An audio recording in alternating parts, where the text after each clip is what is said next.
It is generally accepted that the castle was the site of the first Eisteddfod in Wales. Having successfully captured the site in 1165, Rhys ap Gruffydd began the building of a stone castle in 1171. To celebrate the completion of building works in 1176, at Christmas, Lord Rhys held court there in splendour, and he set two kinds of contests, one between bards and poets, another between harpists and crowders, pipers and various classes of music craft, and he had two chairs set for the victor. This was the first National Eisteddfod. Prince Charles has a very special interest in Cardigan Castle as the birthplace of the National Eisteddfod.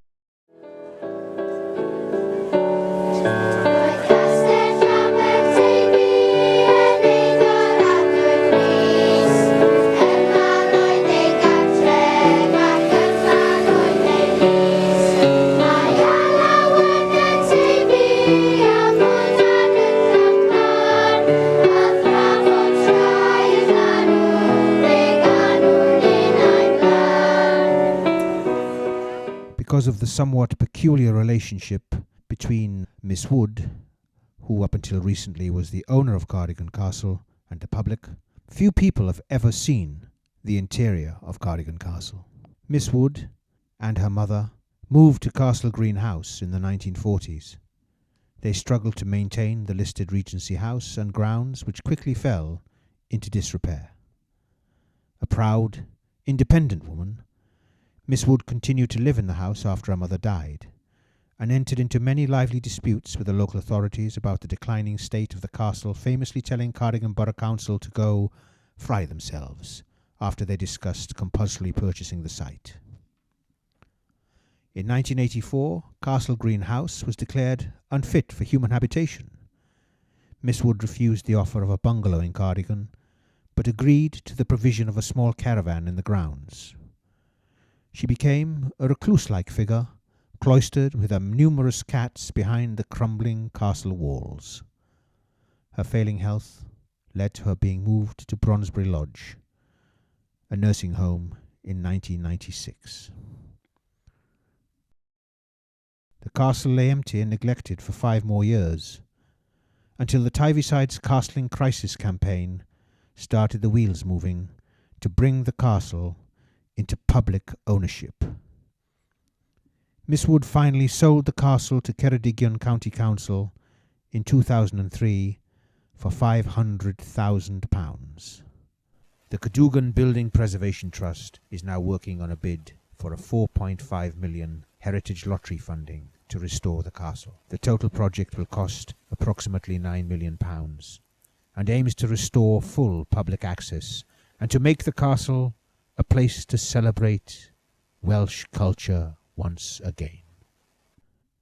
Cadwan was chosen in memory of a Welsh prince, while at the same time a play on the Welsh word for keep. Castle Green House is now protected from the elements by a cocoon.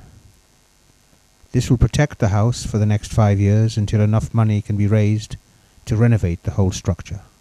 According to the project manager, some of the roof trusses have collapsed, so rain is getting into the building, rotting the wooden floors and causing plaster and ceilings to fall in. The cocoon will help to stem the rate of decay. It is expected that the roof can be rebuilt first, so the temporary roof can be removed. The lower sections of the scaffolding can then be used as a platform for renewing the walls. The roof of the cocoon is constructed from profile sheeting, while the side panels are debris sheeting, an open mesh material that will cut the wind speed down and allow the surface of the building to breathe. The structure has taken 10 months to complete and was designed by a specialist engineer.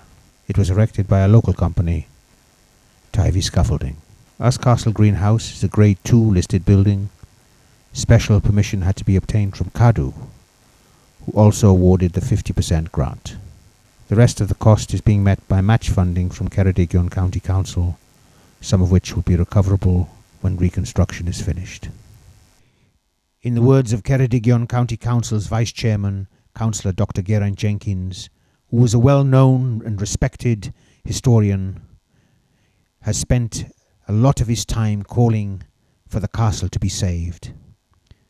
In his words, "It is now the 11th hour. The castle is rapidly deteriorating, and unless something is done very soon, the task of restoration will become impossible." A chapter in the long history of Cardigan Castle closed in February of this year, 2009, with the sad death of the castle's last private owner, Miss Barbara Wood. Miss Wood, aged 91, died at Bronsbury Lodge Nursing Home. Her funeral was held at the Chapel of Rest in Cardigan. The area also lost a huge figure in heritage when renowned historian Dr. Geraint Jenkins died in August of 2009.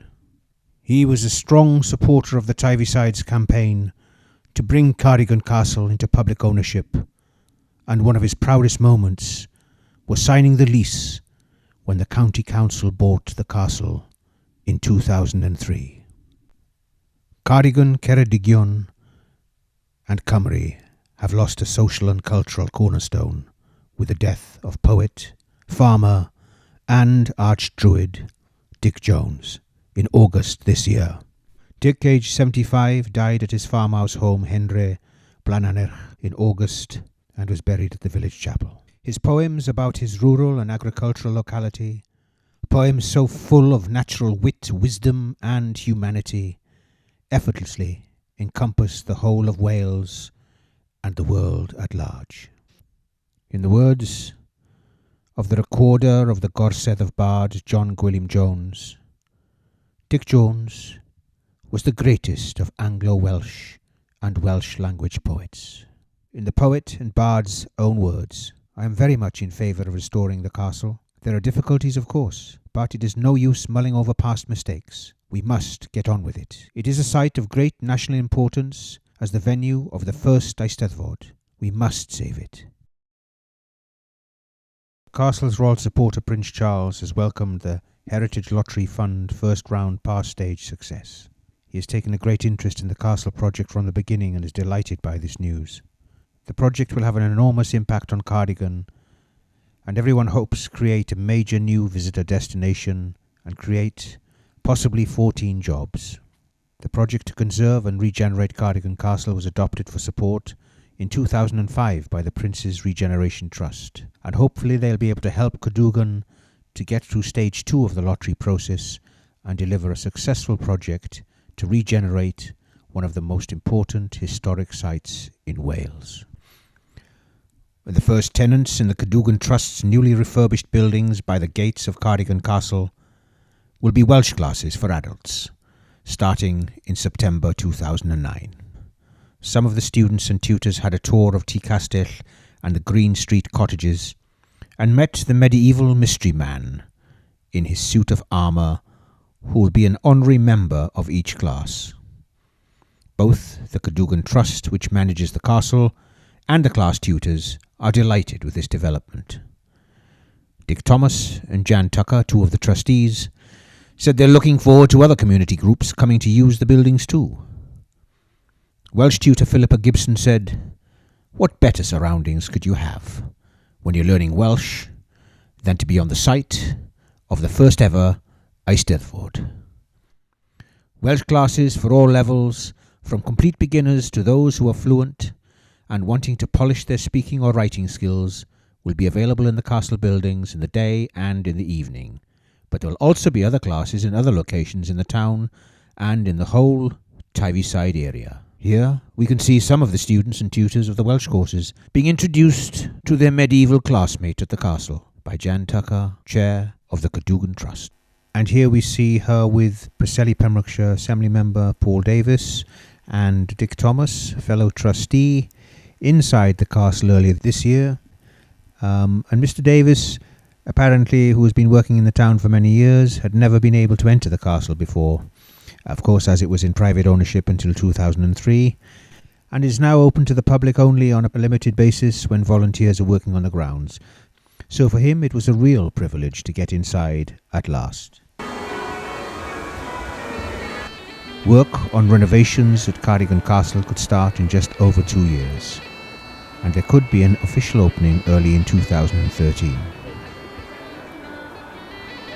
This is the first news of these dates, and it may seem eons away, but there's a great deal of work to be done between now and then, said Geraldine Delaney, advisor to the Cadwan Trust.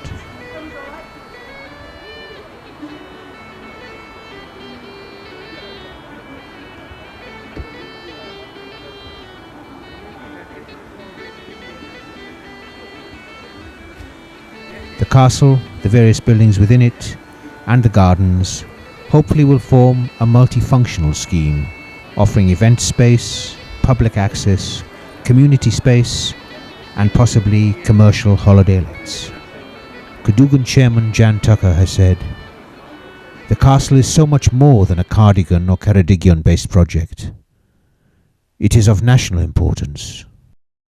It is of national importance." In the words of Bard Dick Jones, "Mae'n rhaid I ni fwrw mlaen â hi. Mae'n rhaid I ni fwrw mlaen â hi." We must get on with it. We must get on with it. We must.